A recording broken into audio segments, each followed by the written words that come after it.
마태복음 11장 28절부터 30절 말씀을 다 찾았으면 제가 한번 읽겠습니다. 수고하고 무거운 짐진 모든 자들아 너희는 내게로 오라. 내가 너희에게 안식을 주리라. 나는 마음이 온유하고 겸손하니 너희 위에 내 멍에를 메고 내게 배우라. 그리하면 너희가 너희 혼을 위한 안식을 찾으리니 내 멍에는 쉽고 내 짐은 가벼우니라 하시니라. 아멘. 오늘 하나님 말씀 주제는 수고하고 무거운 짐진 자들아 라는 주제로 말씀을 전하려고 합니다. 오늘 말씀을 유명한 말씀이고 또 다들 모르는 분은 없을 거라고 생각이 됩니다. 주님께서 이 세상의 많은 사람들, 이 세상의 모든 사람들에게 수고하고 무거운 짐진 모든 자들아 너희는 내게로 오라 그랬습니다.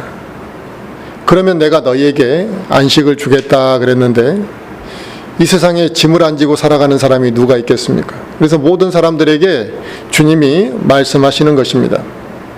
사람이 이 세상에 태어나서 살아가는 동안에 짐을 지지 않고 살아갈 수는 없다라는 겁니다. 누구나 짐을 지게 되어 있는 거죠. 그래서 그 짐을 지고 있기 때문에 힘들어하고 또 그 무거운 짐 때문에 안식을 누리지 못하는 그러한 삶을 우리가 살아가고 있다는 것입니다. 그렇다면 내가 지금 짊어지고 있는 짐이 무엇이냐 이거죠. 내가 힘들어하고 또 내가 땀 흘리면서 고통받고 있는 그 나의 짐이 있다라는 거죠. 장애를 가진 자식을 둔 부모는 그 자녀가 자기에게 평생의 짐이 되는 거죠. 그래서 그 아이를 생각할 때마다 괴로운 거거든. 또 무엇인가 경제적인 문제 때문에 짐을 지고 사는 사람들은 항상 마음이 불편할 수밖에 없고 또 그것 때문에 고통을 받게 되는 것입니다. 그런데 이런 짐들, 내가 짊어지고 너무 힘들어하고 고통스러워하는 그 짐들을 주님께 넘겨드리고 우리가 과연 이 말씀 그대로 맡기고 살아가느냐, 이게 우리의 신앙생활과 영적 생활에 매우 중요하다는 것입니다. 주님께서는 너가 그 무거운 짐을 나에게 맡기면 내가 그 문제를 일사에 다 해결해 줄게, 지금 이렇게 말씀하신 게 아니라 안식을 주겠다 이렇게 말씀하셨습니다. 이 말씀에 따라 온전히 이 무거운 짐을 주님께 맡기지 못한다는 것입니다. 만약에 너가 그 짐을 나에게 맡기면 너의 고민과 너가 갈등하는 그 모든 걸 해결해 줄게라고 했다면 아마 짐을 쉽게 맡겼을지도 모르는데, 해결해 준다라는 것이 아니라 내 짐을 좀 잘 알게, 너 짐을 나에게 맡기고 너는 내 짐을 지고, 그리고 그러면 내가 너에게 안식을 주겠다 이렇게 말씀하시니까 사람들이 맡기지 않는다는 것입니다. 사람들이 이 인생에 대해서 표현할 때 인생이 아름다운 거냐 아니면 인생은 고달픈 거냐, 어떻게 이것을 표현해야 되느냐가 사람마다 좀 틀립니다. 인생을 어떤 시각으로 바라보고 있고 또 인생을 어디에다가 기준을 두고 살아가느냐에 따라서 인생을 보는 눈이 달라지는 것 같습니다. 일반적으로 우리가 인생을 아름답게 이렇게 표현되는 경우는 대중매체, TV나 라디오나 이런 대중매체를 통해서 인생은 아름답게 표현되고 있습니다. 그래서 이 인생을 아름답게 표현하다 보니까 가식적인 모습도 보여줘야 되고 또 무엇인가 포장된 인생의 모습을 보여주게 되는 거잖아요. 그래서 요즘에는 독신들이 많이 늘어나는데, 이 독신들이 많이 늘어나는데 일조한 것은 이 대중매체가 독신주의자들도 인생이 아름답다라는 그 포장을 함으로 인해 이 독신주의자들이 많이 늘어나는 그런 데 아주 큰 영향을 미쳤다고 저는 생각합니다. 그래서 사람들은 무엇인가 혼자 사는 것도, 심지어 이혼한 이후에 솔로가 되었다는 것도 화려하게 그것을 포장하고 아름답게 포장하는 걸 볼 수 있습니다. 이것은 인생을 즐기는 것으로 관점에서 보면 인생은 아름다울 수 있습니다. 인생이 이 세상에서 자기가 행복을 누리는 게 전부라고 보면 인생은 자기 마음대로 살아가는 것이 아름답게 보일 수도 있습니다. 인간 중심적이고 이 인간의 자기중심적인 사고로 보게 되면 인생은 아름답다라고 볼 수 있을 것입니다. 그러나 성경적인 관점에서 보면 인생은 아름다운 게 아니라는 겁니다. 왜냐하면 죄의 몸을 입고 너 너무나 힘들게 살아간다고 하나님이 보신다는 거예요. 너희들은 너무 힘들게 살아가는 거야. 이 세상에서 영원한 안식을 누리지도 못하고 매일매일 삶 가운데 고난의 연속의 삶을 너희가 살아가고 있기 때문에 인생은 아름다운 것이 아니라 짐을 지고 살아가는 고통의 연속 가운데 있는 그러한 삶으로 묘사하고 있다는 사실입니다. 실제적으로 대부분의 사람들이 행복한 시간이 더 많을까요? 아니면 고통받는 시간이 더 많을까요? 대부분은 무감각하게 그걸 시간별로 또 자기가 그 어떠한 사건별로 나눠서 생각하는 것이 아니라 자기에게 많은 영향을 미치는 위주로 생각하는 거죠. 기쁜 일을 강하게 느끼면 즐거운 것이 많았다고 생각하는 거고, 슬펐던 것을 강하게 느끼면 인생은 힘들었다라고 이렇게 이제 생각하게 되는 것입니다. 그런데 실질적으로 대부분의 사람들은 고통받는 시간이 더 많은 것 같습니다. 먹고 사는 문제로 우리는 인생의 전반을 다 고민하고 살아갑니다. 직장 문제로 고민하지 않는 사람이 누가 있으며 사업의 문제로 고민하지 않는 사업가가 누가 있습니까? 금전적인 문제에서 해방되어서 완전한 사람 가정이 이 세상에 몇 사람이나 되겠습니까? 하루하루 힘들게 살아가고 또 기쁨이 없이 살아가는 사람들도 있고, 어떤 사람들은 가정을 이루었지만 그 가정이 평안하지 못해서 그 가정 안에서 힘들어하고 무거운 짐을 지고 살아가는 이러한 사람들이 있습니다. 또 어떤 사람들은 자신의 욕망 때문에, 자기가 추구하는 욕심 때문에 그게 짐이 되어서 무거운 짐으로 살아가고 있기도 합니다.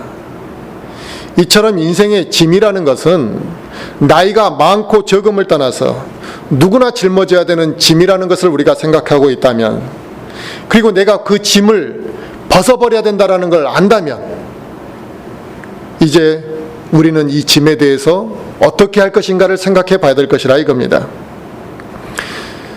우리는 이 짐을 벗어버리고 싶어 합니다. 그리고 이 짐에서 해방되고자 하지만 문제는 과감하게 이 짐을 내려놓지 못한다는 데 문제가 있다는 것이죠. 그래서 사람들은 죽을 때까지 짐을 짊어지고 살아갑니다. 저희 어머니가 저희 젊었을 때 돌아가실 때 죽는 그 순간까지 저 걱정을 하다가 돌아가시더라고요. 그 짐을 못 내려놓는 거예요. 예. 저가 알아서 다 살아갈 건데도 어머니가 볼 때는 저 막내가 잘 살아갈 수 있겠는가, 죽을 때까지 고민, 죽을 때까지. 사람은 이렇게 그 무거운 짐을 내려놓지 못하더라 이겁니다. 그렇다면 나에게 어떤 짐이 있냐는 겁니다. 내가 지고 있는 짐들 중에서 그 어떤 짐이 나를 제일 힘들게 만들고 있냐 이거죠. 우리가 단순히 앞만 보고 이렇게 사람들이 살아가게 되면은요, 나중에 자기가 무슨 짐을 짊어지고 살아가는지도 모르고 살아가는 것입니다. 그런 경우에 어떤 문제가 발생하냐면, 자기 인생이 다 끝나갈 무렵에 그때에서야 내가 불필요한 짐을 짊어지고 살아왔다는 것을 깨닫고 후회하게 된다는 것입니다. 그래서 내가 어떤 짐을 짊어지고 있고 그 짐이 나에게 어떠한 무게를 주고 있는지를 미리 잘 생각하고 그 짐을 내가 어떻게 할 것인지를 생각하지 않는다면 죽을 때 가서 고생하고, 죽을 때까지 고생하고, 죽을 때 가서 후회한다는 것입니다. 그래서 그 짐으로 인해 억눌려 있고 진정한 안식을 내가 누리지 못하고 있는 것은 아닌지 우리 그리스도인들은 반드시 생각해 봐야 될 문제입니다. 왜냐하면 구원받은 그리스도인들은 주님과 함께 한 몸을 이루는 이상 주님을 통해서 충분히 안식을 누려야만 정상이라는 것입니다. 이 안식을 누리지 못하는 것이 정상이 아니라는 거예요. 주님께서는 우리 모두가 무겁고 힘든 짐을 짊어지고 이 세상에서 지쳐가고 있다는 걸 아시기 때문에 지금 우리에게 말씀하시는 거죠. 수고하고 무거운 짐진 자들아 너희가 다 내게로 오라. 이게 내가 너희에게 안식을 주겠다는 것입니다. 이건 분명한 예수님의 약속이잖아요. 그러나 사람들은 이 주님의 초청을 거부한다는 것입니다. 그런 안식은 저한테 지금 필요 없어요. 그들은 주님께서 주실 이 안식에 대해서 너무나 모르고 있기 때문에 그렇습니다. 그 참 안식이 무엇인지를 맛보지 못했기 때문에 주님이 주시는 그 안식보다는 다른 문제를 생각한다는 것입니다. 그리고 이 세상에 대한 사랑과 이 세상에 대한 미련이 너무나 많기 때문에 지금 자기가 짊어지고 가는 이 짐을 주님께 내어놓는 것이 무엇인가 많은 걸 손실 보는 거라고 사람들은 생각한다는 것입니다. 하지만 우리는 이 짐이 나중에 우리에게 아주 큰 문제를 일으키는 경우들이 많다라는 사실을 알아야 되죠. 사람들은 살면서 자기가 감당할 수 있는 것 이상의 짐을 지고 살아가게 되면 나중에는 극단적인 선택을 하게 되는 것입니다. 대부분의 사람들이 자살이라는 이 극단적인 선택을 하는 이유는 뭐냐면 그 짐이 너무 감당하기 어렵다라는 결론을 내린 거죠.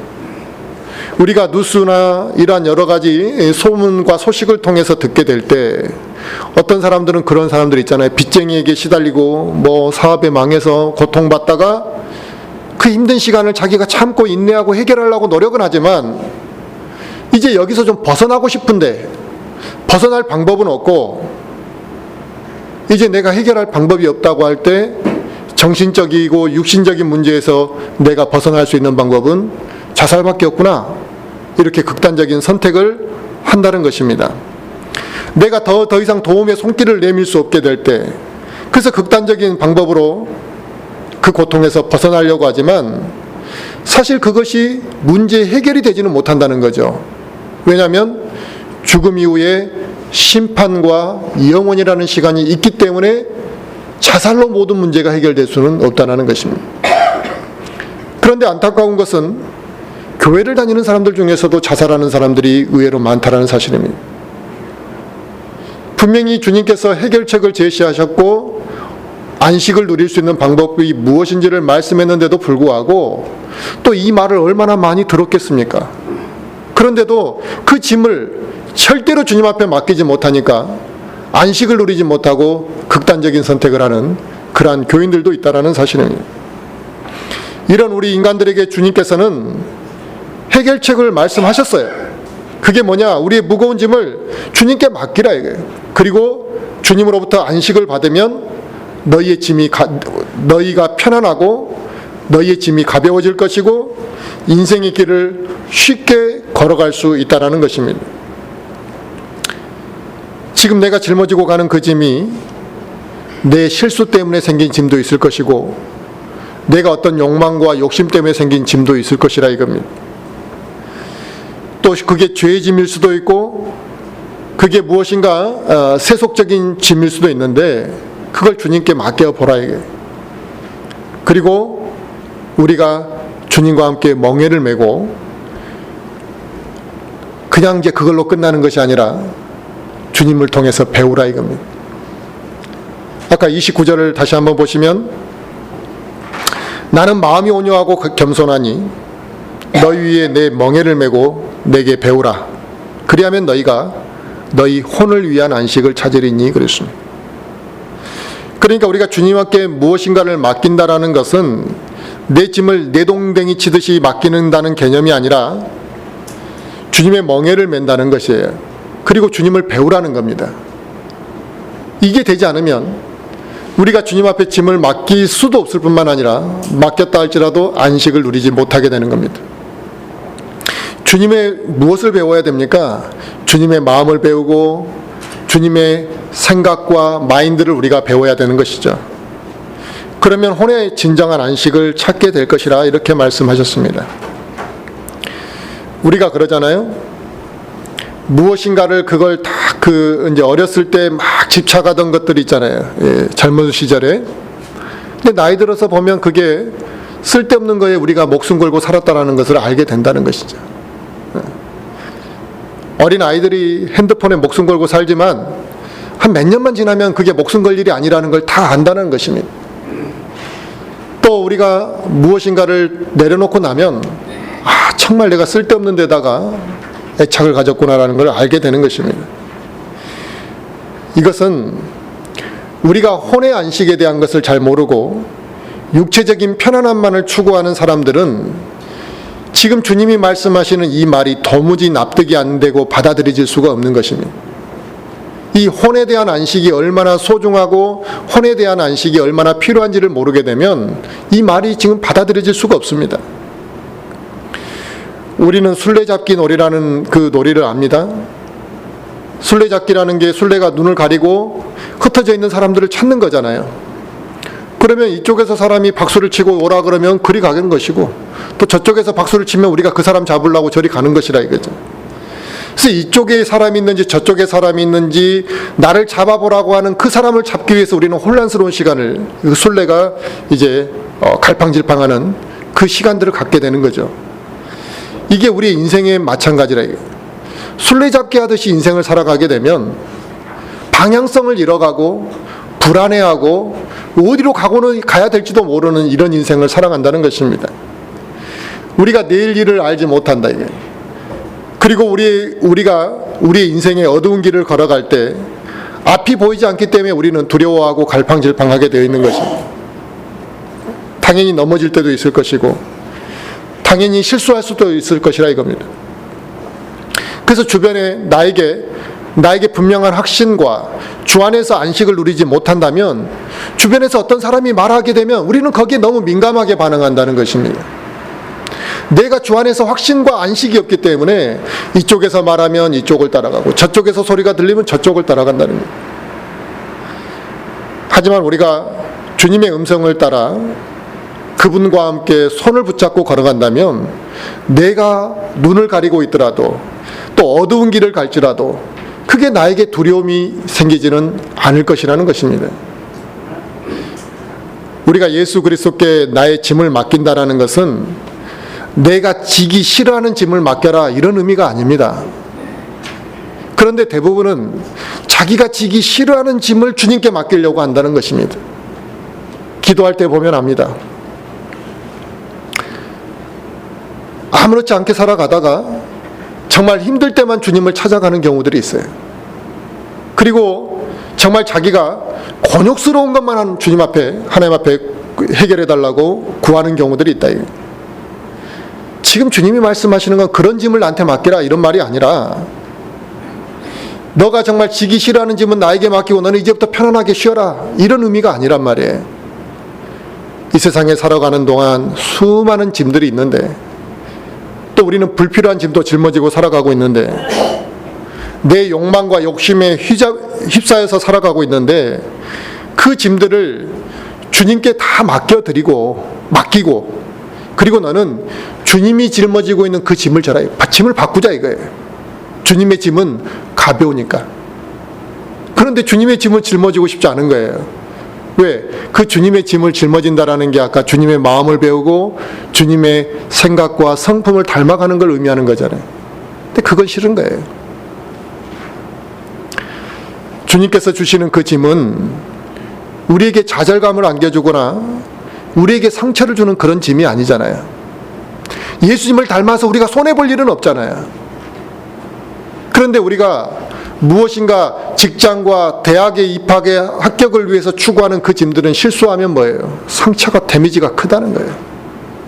감당하기 어려울 정도로 막 그 좌절감에 빠진다는 거예요. 우리가 세상에서 얻는 짐들은 그런 거라 이거예요. 그런데 주님의 짐은 그런 것이 아니라는 거죠. 이 짐을 좀 바꿔매자 이거예요. 그래서 우리는 주님의 멍에를 메고 주님께 배워야 하는데 이 세상의 목적에 초점이 맞춰진 짐, 내 육신적인 짐으로 인해 우리가 결국 하늘나라에 대한 소망이 점점점 약해져 가고 있고 우리의 눈은 땅으로 향해 가고 있는 것 아니냐 이거죠. 주님의 멍에는 쉽다 그랬습니다. 주님과 같이 매는 짐은 가볍다 그랬습니다. 그런데 우리는 그걸 거꾸로 생각합니다. 주님의 짐을 매면 내가 무엇인가 내 마음대로 살아가지 못하고 무엇인가 내 발목 잡히는 것 같고 이렇게 주님의 말씀과 반대로 살아가고 있기 때문에 많은 그리스도인들이 참 안식을 누리지 못하고 주님 앞에 기쁨으로 나아오지 못하는 이러한 현상들이 나타나는 것 같습니다. 그래서 구원받은 그리스도인들 가운데서도 주님의 가벼운 짐, 주님과 함께 매는 멍에를 부담스러워하는 사람들이 있습니다. 그들이 주님과 함께 멍에를 매는 것을 부담스러워하는 이유는 딱 하나죠. 세상을 사랑하기 때문에 그렇습니다. 이 세상에서 인정받는 것을 더 소중하게 생각하고 세상적인 기준으로 인생의 모든 것들을 바라보기 때문에 자기 짐을 주님께 맡기지 못하는 것입니다. 인생을 세상적인 기준으로 보면 아름답다 그랬잖아요. 그 아름다운 거 포기하고 싶지 않은 거죠. 자기 마음대로 살아가고 싶은데. 그런데 성경적인 기준과 주님의 눈으로 이 세상의 인생을 바라보게 되면 인생이 이게 참 더럽고 아주 무겁고 힘든데 그걸 왜 못 맡기냐 이거예요. 당연히 이거 맡아준다 그러면 감사할 일이죠. 어린아이들은 더 좋은 걸 주어도, 이게 이제 분별력이 없을 때는 더 좋은 걸 주어도 자기 손에 쥐고 있는 것을 절대 안 놓으려고 하잖아요. 그래서 그게 집착이란 말이죠. 자기가 가지고 있는 그 집착 때문에 손에 있는 것을 더 좋은 걸로 바꿔주겠다는데 절대 안 놓는다는 것입니다. 그럼 그걸 강제로 이렇게 딱 바꿔주면 어떡합니까? 던져버린다. 옛날 그거 내가 갖고 있던 거 그거 다시 주라 이거예요. 그래서 그걸 다시 돌려주면 울음을 그치더라 이거죠. 이게 어리석다라는 거잖아요. 이게 집착과 고집이 섞이게 되면 그 어리석음이 우리에게 그대로 나타나는데, 주님 앞에 어리석은 그리스도인들의 모습이 그런 육신적인 모습들로 나타나더라는 겁니다. 그래서 많은 사람들이 주님의 멍에가 쉽다고 분명히 말씀했는데도 그 말씀을 의심하는 이유는 뭐냐면, 자기가 아직 영적으로 연약하고 육신적이고 고집과 집착에 휩싸여 있기 때문에 주님의 그 멍에가 쉽고 가볍다라는 것이 받아들여지지가 않는 것이에요. 의심하는 것입니다. 그래서 주님의 멍에를 메어보지도 않고 미리 판단하고 저는 그런 거 필요 없다라고 이야기하는 것입니다. 하지만 우리는 예수 그리스도를 통해 구원받았을 뿐만 아니라 하나님의 말씀을 온전히 우리는 신뢰하는 사람들이잖아요. 그러면 이 성경의 말씀이 거짓이 없고 순수한 하나님의 말씀이라는 걸 믿는 사람들인데, 그런데 왜 이 구절에 와서 주님이 자신의 멍에가 더 짐이 가볍고 멍에가 쉽다라고 말씀하는 이 구절에 와서는 우리가 왜 의심하고 주저하고 그 말에 아멘으로 우리가 순종하지 못하느냐 이거죠. 그것은 바로 세상에 대한 사랑이, 세상에 대한 집착이 내 안에 너무 강하고 내 의가 아직 내려놓지 못하고 강하게 살아있기 때문에 나타나는 현상이라고 볼 수밖에 없는 겁니다. 이브에게 사탄이 처음 찾아가서 했던 행동은 뭐냐면, 아담과 이브가 온전한 상태에서는 선악을 알게 하는 지식의 나무를 밀어넣는다 해서 그들이 먹었겠습니까? 그걸 먹게 하기 전에 했던 행동이 있어요. 그게 뭐냐면 하나님의 말씀에 의심을 품도록 했던 것이거든요. 그래야지 그 하나님의 명령을 어기게 되는 거잖아요. 그래서 이 하나님의 말씀에 순종하지 못하게 하기 위해서 사탄은 이브에게 먼저 하나님의 말씀에 대한 의심을 품게 했던 것이고, 그가 그렇게 흔들리기 시작하는 순간에 이제 죄의 결과로 나타났던 것이거든요. 우리 역시 하나님의 말씀에 온전히 믿고 신뢰한다고 하지만 이 말씀 앞에 우리가 순종하고 받아들이지 못하고 의심하고 흔들린다면 우리 역시 이브와 똑같은 죄의 길로 바로 떨어질 수밖에 없다는 사실입니다. 그래서 내가 이 주님 앞에 주님께 짐을 넘겨드리고 맡기고 우리가 주님의 짐을 짊어지고 멍에를 같이 매느라고 할 때 저는 그래서 안식이 올 것 같진 않은데요 라고 생각한다면 그는 곧 죄의 길로 쉽게 떠날 수밖에 없는 상태라는 것입니다. 내가 지고 가는 그 짐이 얼마나 힘드냐의 문제이기 이전에 내가 짊어지고 있는 그 무거운 짐이 왜 생겼는지를 한번 우리는 생각해 봐야 될 것이라 이겁니다. 하나님께서 그 짐을 나한테 짊어지라고 했냐 이거예요.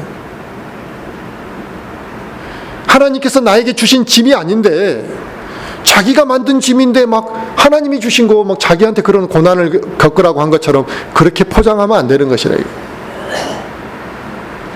간혹은 자기 욕심대로 살다가 고난받는 경우들이 있거든요. 그런데 그걸 어떻게 포장하냐면 하나님이 자기에게 주시는 고난처럼 이렇게 포장하는 경우들을 간혹 듣게 됩니다. 이것은 하나님의 말씀을 자기 유리한 쪽으로 해석하고 자기 편할 대로 해석하고 왜곡하는 행동이거든요. 하나님께서 우리가 모든 고난이 어떠한 모든 짐들이 다 하나님께서 나에게 주신 것은 아닙니다. 어떻게 보면 불필요한 짐, 하나님의 뜻과는 다르게 내 마음대로 살면서 얻게 되는 나쁜 짐들이 더 무거운 짐들이 더 많다라는 것입니다. 만약 내가 방탕하게 살았고 분수에 넘치게 과도한 소비로 인해서 무엇인가 빚을 지고 살아간다면 그 경제적인 어려운 그 짐을 지고 내가 살아가는 것이 어떻게 하나님이 주시는 것이냐 이거예요. 그건 자기가 삶에 있어서 방탕하게 살아감으로 인해서 얻게 되는 자기의 그 결과로 얻게 되는 짐이지 하나님이 주시는 짐은 아니잖아요. 그러한 짐을 지금 주님께서 야, 그 짐을 나한테 맡겨 이렇게 말씀하시는 게 아니란 말이죠.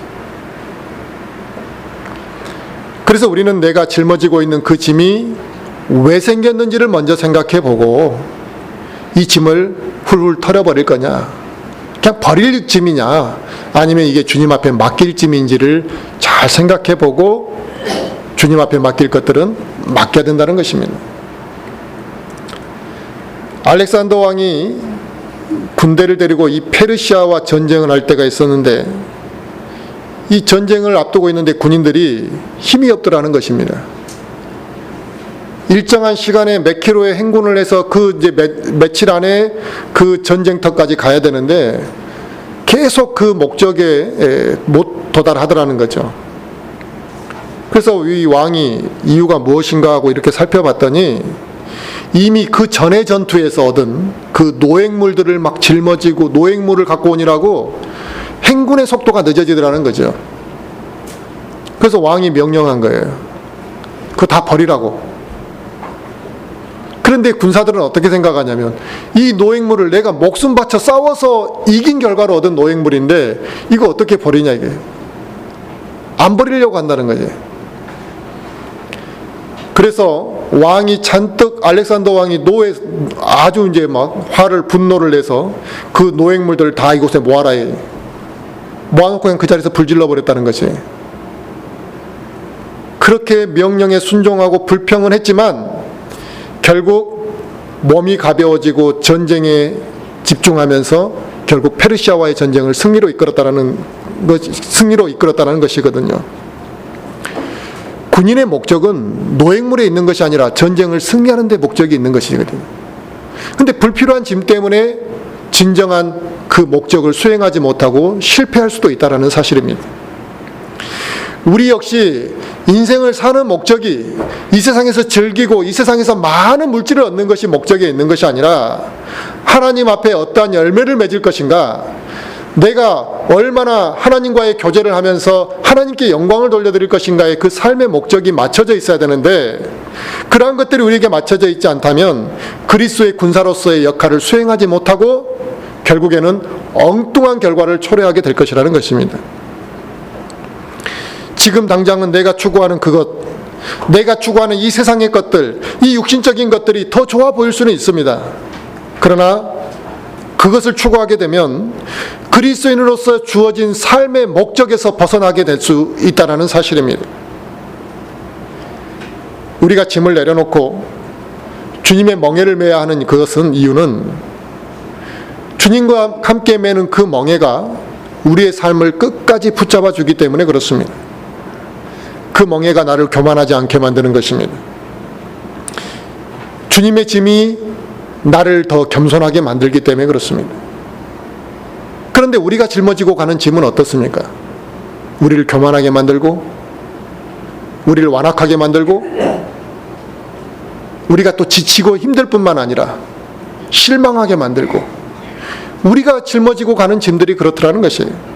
그러나 그 주님과 함께 매는 그 멍에와 주님의 짐은 우리를 겸손하게 만들고 우리를 교만하지 않게 만들고 주님의 뜻 가운데 살도록 만드는 그 역할이기 때문에 우리에게는 반드시 짊어져야 될 그 짐이 필요한데 주님의 짐, 주님과 함께 매는 멍에라는 것입니다. 그러니까 이걸 잘못된 것을 좀 제대로 된 것과 맞바꿔라. 지금 주님이 그렇게 말씀하시는 거죠. 그런데도 자신의 짐을 절대로 내려놓지 않게 되면 우리는 내가 짊어지고 있는 그 짐에 대한 것을 해결하기 위해서 노력할 것이라 이거죠. 그리고 우리는 그것을 무엇인가 인내하는 것처럼 생각할지 모르지만 하나님께서는 그 마음을 다 알고 계시고 그것을 위선적으로 아주 나쁘게 보실 것이라는 겁니다. 그리스도인 가운데 하나님의 전지전능하심을 믿지 않는 사람이 누가 있습니까? 우리 구원받은 그리스도인들 중에 하나님께 순종해야 된다는 걸 모르는 사람이 누가 있습니까? 다 압니다. 입으로는 하나님의 전지전능하심을 말하고 하나님의 말씀에 순종해야 된다는 걸 다 압니다. 하지만 막상 선택의 순간 하나님의 말씀이 나에게 떨어지고 내가 그 말씀 앞에 순종해야 되는 선택의 순간에 사람들은 자기가 붙잡고 살아가는 그것을 내려놓지 못하기 때문에 순종하지 못하는 것이죠. 심지어 그게 자기 의라고 할지라도 자기 의를 내려놓지 못하면 순종하지 못하는 것입니다.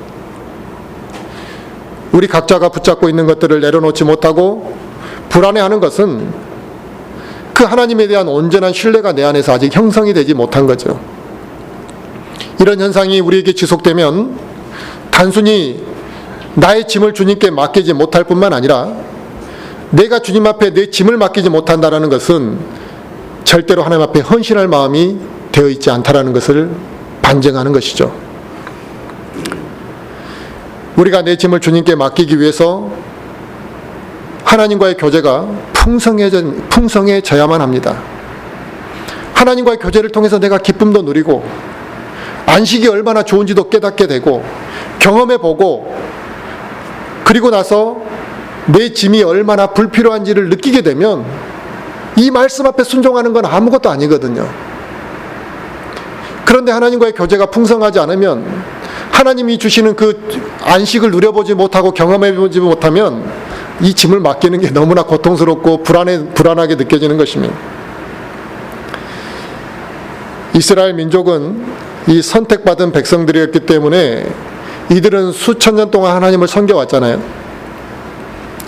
열심히 있었습니다. 하나님을 섬기는데. 하지만 그렇게 하나님을 열심히 섬겼던 오랜 시간 섬겨왔던 이스라엘 백성들이 예수님이 이 땅에 오시니까 그 예수님을 거부해버렸다는 것입니다. 왜 하나님을 그렇게 잘 섬기던 사람들이 막상 메시아가 오는데 왜 메시아를 거부했냐 이거죠. 그들은 결국 하나님을 섬겼지만 하나님의 뜻대로 섬긴 것이 아니라 자기들 마음대로 하나님을 섬겨왔기 때문에 자기들 기준에 맞는 메시아를 원했던 것이라 이거죠. 그래서 예수 그리스도가 오셨을 때 그들은 예수님을 메시아로 받아들이지 않았습니다. 결국 그 결과는 그들이 메시아를 받아들였을 때 나타날 엄청난 복을 누리지 못했다는 것이죠.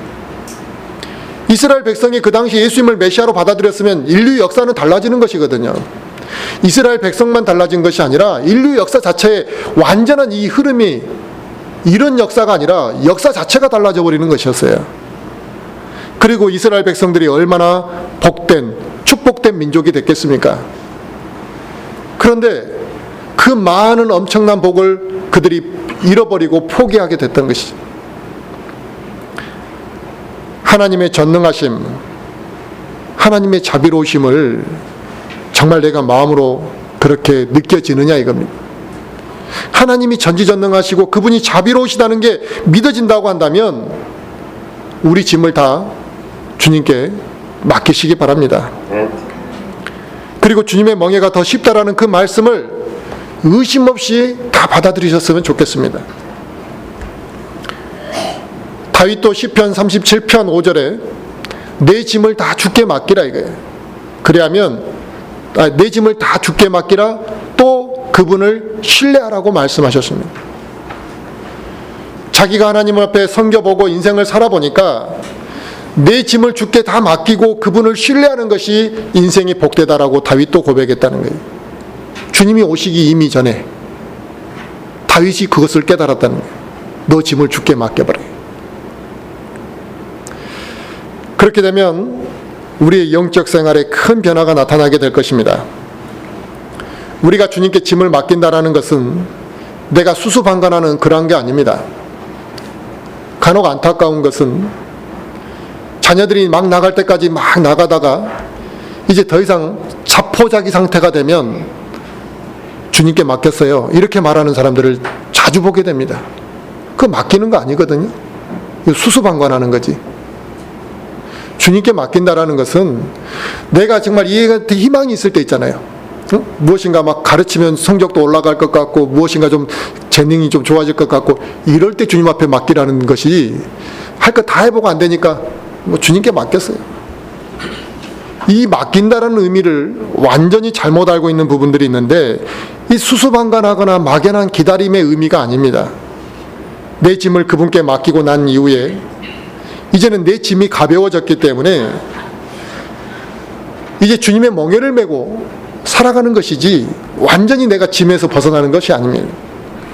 그러므로 나의 짐을 주님께 맡긴 순간부터 이제 주님께서 모든 것을 주관하시도록, 그러니까 내 자식이 나에게 엄청난 짐이 되면 그 짐을 주님께 맡기라 이거예요. 지금 그러면 주님께서, 우리는 주님의 짐을 대신 짊어지는 것이잖아요.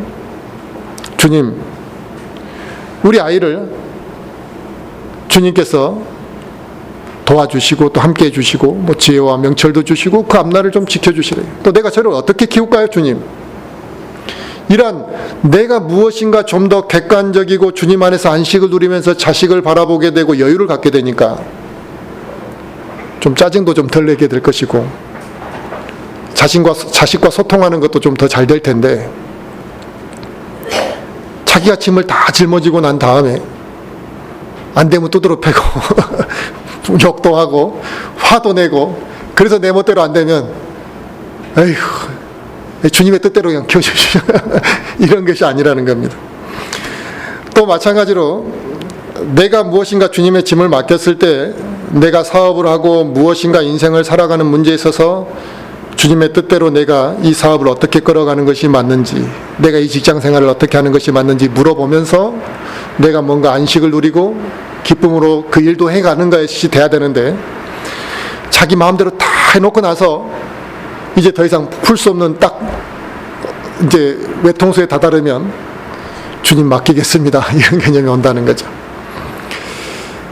그러면 주님의 멍에를 맬 수가 없어요. 그러므로 나의 짐을 주님께 맡기는 그 순간부터 주님이 주관해 주실 것을 믿어야 된다 이겁니다. 그것은 내 뜻대로 살아가지 않겠다라는 걸 의미하는 거거든요. 기도로 그분의 뜻을 묻고 그분과의 교제를 통해 내가 먼저 안식과 기쁨을 누리고, 그리고 주님의 인도하심대로 내가 순종하겠다라는 그 우리의 영적 상태의 모습이 나타나게 되는 것입니다. 우리는 이 세상에 살아가면서 어디에 목적이 있냐 이겁니다.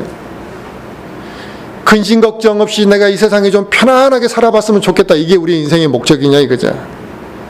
아니면 돈 좀 내가 많이 벌어봤으면 좋겠다, 아니면 내가 누군가에게 인정받는 명예를 누리는 그런 삶을 살아봤으면 좋겠다. 대부분의 사람들이 추구하는 게 이런 시간과 이런 물질과 명예와 또 무엇인가 자기의 안락한 삶이잖아요. 이걸 위해서 시간과 돈과 모든 에너지를 쏟아붓는다는 것입니다. 그랬는데 결국 그게 다시 자기에게 짐으로 돌아와 버리더라 이거죠. 이 세상에 믿지 않는 사람들은 이러한 세상에서 얻는 것에 모든 것을 쏟아붓고 그게 목적이 되어 있습니다만, 인생의 목적과 방향이 그들은 대부분 육신적이고 물질적인 거잖아요. 그들은 이 세상에서 누리는 것, 이 세상에서 버는 것이 전부이기 때문에 당연히 이 세상에서 돈을 많이 버는 것이 최종 목적이고, 더 많이 누리는 것이 그들에게 최종 목적이 되고, 권력을 갖는 것이 최종 목적이지만, 그들은 자랑하기 위하고 명예를 갖는 것이 목적이 될지 모르지만, 우리는 그런 것을 위해 시간과 우리의 노력을 다 쏟아붓고 살아가는 것이 아니라 이겁니다. 왜냐하면 그러한 것들은 주님이 주신 것이 아니라, 또 주님이 주시는 전부가 아니라, 또 그것은 우리에게 혼의 안식을 주지 못하기 때문에 그렇습니다. 그래서 하나님께서 그러한 이 세상의 모든 것들을 말씀하실 때 헛되고 헛되다 이렇게 말씀하셨습니다. 이건 물질을 벌지 말라, 공부를 하지 말라 이런 의도가 아니라 그것이 최종 목표가 돼서는 안 된다는 것입니다. 그리스도인들 중에는 구원받은 이후에 하나님을 섬기고 신앙생활을 이렇게 이제 지속해 가고는 있는데 주 안에서 쉼을 누리지 못하는 그리스도인들이 많습니다. 이런 현상은 신앙교육이 잘못된 거거든요. 그리고 교회에 대한 인식이 잘못되어져서 나타나는 현상 중에 하나입니다. 그러니까 죽으라고 교회에서 봉사도 하고 열심히 했는데 주 안에서 쉼을 누리지 못했다는 것이에요. 그러니까 뭐가 있어요? 자기 안에 원망, 그 다음에 열매는 없는 거예요.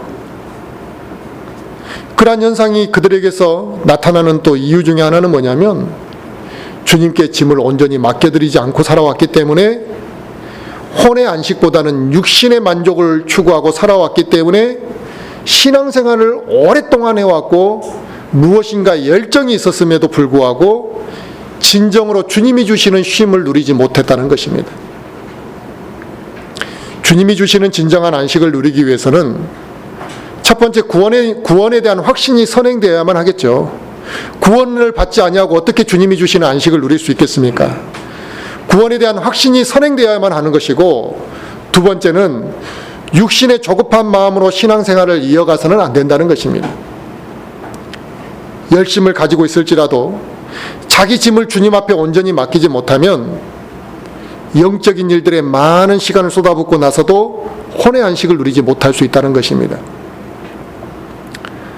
항상 우리의 조급함이 하나님의 역사와 인도를 방해하는 경우들이 많습니다. 그래서 하나님께 맡기지도 못하고 주님의 멍에를 매지도 못하고 내가 무엇인가를 해보려고 조급할 때가 많다는 것입니다. 교회를 세우는 것도 마찬가지래요. 사람들은 몇 년 우리가 고생했으면 당연히 교회는 부흥해야 되고, 이 부흥이라는 것을 숫자로만 이야기해서 부흥해야 된다 이렇게 생각하는 사람들이 있습니다. 누가 그렇게 가르쳐줬냐 이거예요. 그게 어떻게 성경적일 수 있냐 이거예요. 그건 우리의 조급함입니다. 성도가 늘어나는 것은 하나님이 알아서 하실 문제고, 중요한 이 부흥이라는 것은 우리의 영적인 성장과 풍요함이 늘어나야 하는 것이 반드시 그게 수반되어야지만 진정한 하나님의 역사하심의 부흥입니다. 그게 없는 부흥은 다 거짓입니다. 마귀도 그런 부흥을 줄 수 있다는 것입니다. 나의 짐을 주님께 맡기는 것이 두렵습니까? 그렇다면 먼저 내가 정말 내 짐을 주님께 맡기고는 싶은데 내 안에 두려움이 있다면 하나님과 긴밀한 교제가 지금 이루어지지 않고 있기 때문에 그러한 문제가 발생하는 것이거든요. 그러면 하나님과 교제하는 것부터 시작하시기 바랍니다. 지금 내가 내 짐을 맡길 자신이 없다면 하나님과 교제하는 것부터 좀 시작하라는 거예요. 하나님께 나의 부끄러운 것들, 나의 어리석은 것들, 나의 약한 것들 다 알고 계시기 때문에 내 마음을 열고, 하나님, 제가 이 짐을 내려놓을 자신이 없습니다. 근데 이 짐이 나에게 너무나 힘들다 이거예요. 그래서 그분과 그러한 것들을 교제하고 그분 앞에 내 마음을 다 쏟아놓으면 하나님께서 나에게 그 짐을 내려놓을 수 있는 믿음과 마음을 더해 주실 것이라고 저는 믿습니다. 세상에서 사람들은 거짓말을 하기도 하고 자기 이익을 위해서 다른 사람은 배신도 하고 그렇게 합니다. 하지만 주님은 그런 분이 아니시잖아요.